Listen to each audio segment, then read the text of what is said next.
Praise the lord. నేటి వాగ్దానము: నిత్యము భయం కలిగి ప్రవర్తించువాడు ధన్యుడు, హృదయమును కఠినపరుచుకున్నవాడు కీడులో పడును. సామెతల గ్రంథము 28వ అధ్యాయము 14వ వచనము. మనం అనేకసార్లు భవిష్యత్తు గురించి భయపడుతుంటాం.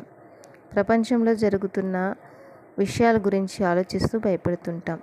అయితే పరిశుద్ధ గ్రంథం ఈ విధంగా సెలవుస్తున్నది: సైన్యములకు అధిపతియగు యెహోవాయే పరిశుద్ధుడు అనుకునుడి, మీరు భయపడవలసిన వాడు ఆయనే, ఆయన కోసమే దిగులు పడవలను, అప్పుడు ఆయన మీకు పరిశుద్ధ స్థలంగా ఉండును.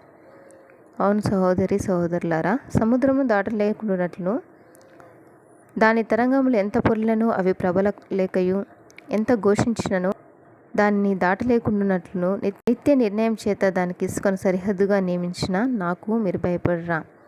నా సన్నిధిని వనకరాని ప్రభువైన అయిన యెహోవా అడుగుచున్నాడు.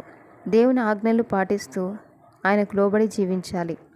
ఆయన ఆజ్ఞల విషయంలో ఎక్కడ తప్పిపోతామో అని నిత్యము భయం కలిగి మన ప్రవర్తనను సరిచూచుకుంటూ జీవించాలి. భయంతో వణుకుతూ మన స్వంత రక్షణను కొనసాగించుకోవాలి.